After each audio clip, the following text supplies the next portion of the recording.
Hello everybody and welcome back to my YouTube channel. আজকে আমি Pradyuman কেসটিকে continue করতে চলেছি। যারা এই ভিডিওতে নিউ আছো আমি তাদের বলতে চাই যে তোমরা গিয়ে প্রথমে এই ভিডিওটা দেখতে পারো, বা আমি নিচে ডিসক্রিপশানে একটি লিঙ্ক দিয়ে দেবো, সেটা দেখে তোমরা প্রথম পার্টটা তোমরা দেখো, তারপরেই তোমরা এই কেসটি পুরোপুরি বুঝতে পারবে। আমরা আগের ভিডিওতে জেনেছিলাম যে ডব্লিউটি commissioner of police Sumit Kumar Ashok কুমারকে অ্যারেস্ট করে এটা বলে যে সে প্রদ্যুমানকে মোলেস্ট করার জন্য বা প্রদ্যুমানকে অ্যাসল্ট করার জন্য ওখানে যায়, এবং প্রদ্যুমান যখন গ্রাউন্ড ফ্লোরের বাথরুম থেকে চলে আসতে চায় তখন প্রদ্যুমানকে দুবার তার গলায় স্ট্র্যাপ করে অশোক কুমার। তো মিডিয়ার সামনে যখন এই কথাটি বলে, মিডিয়া বলে যে তাহলে কি শুধুই অশোক কুমার মেরেছিস, বাস ড্রাইভারের কোনো হাত ছিল না? তো পুলিশ এটা বলে শুধুই অশোক কুমার প্রদ্যুমানকে মেরেছে, বাস ড্রাইভারের কোনো হাত ছিল না। কিন্তু অশোক কুমারের অ্যারেস্টের দুদিন পরেই জ্যোতি ঠাকুর অর্থাৎ প্রদ্যুমানের মা মিডিয়ার সামনে এসে এটাই বলে যে আমার এটা মনে হয় যে প্রদ্যুমানকে অশোক কুমার নয়, কেউ অন্য একজন মেরেছিল, কিন্তু তার কাছে কোনো প্রুফ ছিল না, তো সেই কারণে তার কথাটিকে অতটা কেয়ার করা হয় না। তারপর রায়ন ইন্টারন্যাশনাল স্কুলের বাস ড্রাইভার মিডিয়ার সামনে আসে এবং এটা বলে যে আমি নিজে চোখে দেখেছি অশোক কুমারকে গুরুগ্রাম পুলিশ প্রেশারাইজ করছিল আর মারধর করছিল। তারপর প্রদ্যুমানের ফরেন্সিক রিপোর্টও যখন আসে তখন সেটা থেকে দেখা যায় যে প্রদ্যুমানের শরীরে কোনো আসল্টের চিহ্ন ছিল না। তো এটা থেকে বোঝা যায় অশোক কুমার যদিও ওই বাথরুমের ভেতরে যায়, কিন্তু সে প্রদ্যুমানকে অ্যাসল্ট করেনি। তারপর সব থেকে বড় গাঁট তো তখন খোলে যখন হরপাল সিং অর্থাৎ সেই স্কুলের গার্ডেনার মিডিয়ার সামনে আসে এবং এটা বলে, হরপাল সিং স্টেটমেন্ট দেয় যে সে সেদিন অশোক কুমারের সাথেই ছিল যেদিন প্রদ্যুমানের মার্ডার হয়েছিল, এবং সে বলে যে প্রদ্যুমান তো গ্রাউন্ড ফ্লোরের বাথরুমে গিয়েছিল, কিন্তু অশোক কুমার গ্রাউন্ড ফ্লোরের বাথরুমেই ঢোকেনি, সে বাইরের নল থেকে হাত মুখ ধুয়ে আবার হরপাল সিংয়ের কাছেই এসেছিল। আর হরপাল সিংয়ের কাছে যখন এসেছিল তার শার্টে কোনো রক্তের দাগ ছিল না। তো এটা থেকে বোঝা যায় যে অশোক কুমার প্রদ্যুমানকে মারেনি। কিন্তু পরে তোমরা এটাও ভাববে যে অশোক কুমারের শার্টে তাহলে দাগটি করতে গেল রক্তের দাগ, কিন্তু অশোক কুমারই প্রথম যে প্রদ্যুমানকে রক্তাক্ত অবস্থা থেকে তুলে একটি স্যারের কারে করে হসপিটালে নিয়ে গিয়েছিল, সেই কারণেই অশোক কুমারের শার্টে আই থিঙ্ক দাগ লেগেছিল।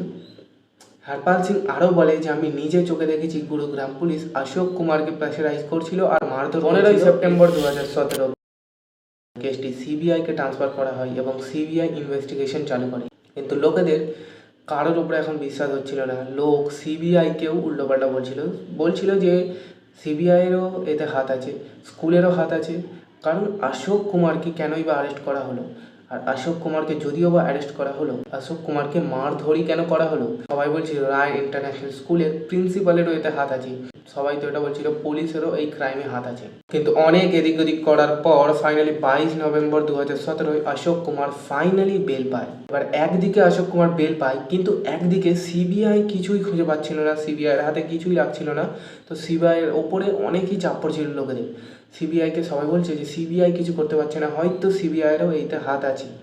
তারপর সিবিআই 27 সেপ্টেম্বর 2017 সিবিআইয়ের একটি টিম স্কুলে যায়, রায়ন ইন্টারন্যাশনাল স্কুলে যায় ক্রস চেক করার জন্য, এবং তারা সেখানে মেন ছুরিটি দেখতে পায় যে ছুরি দিয়ে প্রদ্যুমানকে মার্ডার করা হয়েছিল, আর সেটা বাথরুমের মধ্যে লুকানো ছিল। এবার আমি এখানে মেন ছুরি কেন বলছি, কারণ আগের ভিডিওতে তোমরা দেখেছো আমি একটি ছুরির কথা বলেছিলাম যেটা ফরেন্সিক টিম নিয়ে গেছিল। পুলিশ ওখানে ফরেন্সিক টিম নিয়ে যায় এবং ফরেন্সিক টিম ঘটনাস্থল থেকে একটি রক্ত লাগা ছুরি এবং ব্লাড স্যাম্পল কিছু ফিঙ্গারপ্রিন্টস নিয়ে ফরেন্সিক টিম ওখান থেকে চলে যায়। আর ওই ছুরি দিয়ে অ্যাকচুয়ালি মার্ডার হয়নি, বা ওই ছুরিই ছিল না এরকম কোনো আই ডোন্ট নো, কিন্তু মেন যে ক্রাইম নাইফটা ছিল সেটা বাথরুমের ভেতরে লুকানো ছিল। সিবিআই এবার ভাবে যে পুলিশের সব থেকে বড় ভুলই হয়েছে প্রথম দিন, তো তারা আবার সিসিটিভি চেক করতে যায় এবং সিসিটিভিতে আসল আসামিকে দেখতে পাই। 7 নভেম্বর 2017 কিছু হপ্তাহ আগে সিবিআইয়ের একটি টিম একটি ছেলেকে ডাকে, ওই স্কুলেরই ছেলে, এবং সে ওই ভিড়ের মধ্যেই ছিল যে ভিড় প্রদ্যুমানকে ঘিরে জড়ো হয়েছিল, এবং তাকে জিজ্ঞাসাবাদ করার পরে তারা আরও সব ছেলেদের ডাকে এবং যাদের যাদের কাছে ফোন ছিল তাদের ফোন চেক করা হয়, কিন্তু একটি মাত্র ছেলে যাকে প্রথম ডাকা হয়েছিল তার ফোনে কিছু উইয়ার্ড জিনিস পাওয়া যায়, সেটি ছিল পয়জন এবং স্ট্যাবিংয়ের ওপরে গুগল সার্চ। সিবিআই প্রথম সিসিটিভি ফুটেজ দেখে তো এটা বুঝতেই পেরে গিয়েছিল যে কে আসল ছেলেটি, কিন্তু এসব ছেলেদের ডাকা এমনিই হয়েছিল। তো সিবিআই সব জিনিস তার সামনে রেখে দেয়, অর্থাৎ সব প্রুফ সেই ছেলেটির সামনে রেখে দেয় এবং ছেলেটি সব কিছু বলতে স্টার্ট করে। ছেলেটি বলে সে এক্সামকে খুব ভয় করে এবং সে জানতো যে এই এক্সামে আমি ফেল করব আর আমার মা বাবা খুব মারধর করবে। সেই জন্যই সে তার বন্ধুদেরও এই কথাটি বলেছিল যে এক্সামের টেনশন তোমরা নিও না, এক্সাম তো হবেই না। তার বন্ধুরাও জিজ্ঞেস করেছিল যে কেন তুমি এরকম বলছো, কারণ আমরাও জানি, আমরাও যখন লকডাউন করোনা চলছিল এটা শুনতে খুবই বিয়ার্ড, আমরা ভেবেছিলাম আবার যেন লকডাউন হয়, আবার যেন করোনা হয়, যাতে আমাদের এক্সাম ক্যান্সেল হয়ে যায়। কিন্তু ছেলেটি তার বন্ধুদের বলেছিল অত কিছু ভাবতে হবে না, আমি যেটা বলছি সেটা শোনো। আর প্রদ্যুম্নের মার্ডারের পরেই ছেলেটি স্কুলে আসা বন্ধ করে দেয় এবং কারোর সাথে কথাবার্তাও বন্ধ করে দেয়। এবার সে বন্ধুদের বলে তো দিয়েছিল যে এক্সাম ক্যান্সেল হয়ে যাবে, কিন্তু তার কাছে কোনো প্ল্যানিং ছিল না।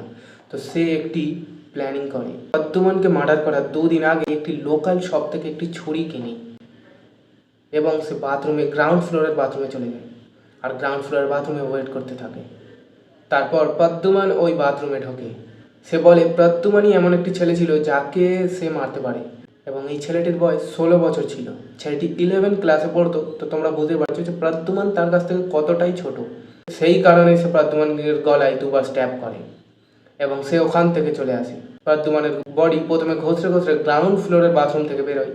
তারপর ওই ছেলেটি তার পাশ কেটিয়ে চলে যায়। আবারও ছেলেটি অন্যান্য ছেলেদের গ্রুপের সাথে প্রদ্যুম্নকে দেখতে এসেছিল আর সিবিআই এটাই সিসিটিভি ফুটেজে দেখে। এতদিন সবাই ভাবছিল প্রদ্যুম্নকে কোনো একটি বড় লোক মার্ডার করেছে, কিন্তু নয়। তারপর কোর্টের ট্রায়াল চালু হয়, কিন্তু তোমরা জেনে অবাক হবে কোর্ট রিপোর্টে ছেলেটির নাম নেই, সিবিআই রিপোর্টে ছেলেটির নাম নেই। আমরা ছেলেটির নাম কি জানি না, কারণ তার ফ্যামিলি মেম্বার তখন বলেছিল, অর্থাৎ ছেলেটি তখন ছোট ছিল, তো তার ফ্যামিলি মেম্বার এটাই বলেছিল যে আমার ছেলের নাম যেন না নেওয়া হয়। কোর্ট এটা মেনেই ছেলেটির নাম কোথাও মেনশন করেনি। এবার আমি বলি, কোর্ট যখন ট্রায়াল চালু করে তখন তাকে নর্মাল প্রসিজারের থ্রু নিয়ে যাওয়া যাবে না, কারণ সে একটি ছোট ছেলে অবশ্য। সিবিআই বলেছিল তার মেন্টাল হেলথ ক্যাপাসিটি একটি অ্যাডাল্টের মতো, তবুও সে ফিজিক্যালি তো 16 বছরের ছেলে, তো সেই জন্য তাকে নিয়ে যাওয়া হয়নি নর্মাল প্রসিজারের থ্রু।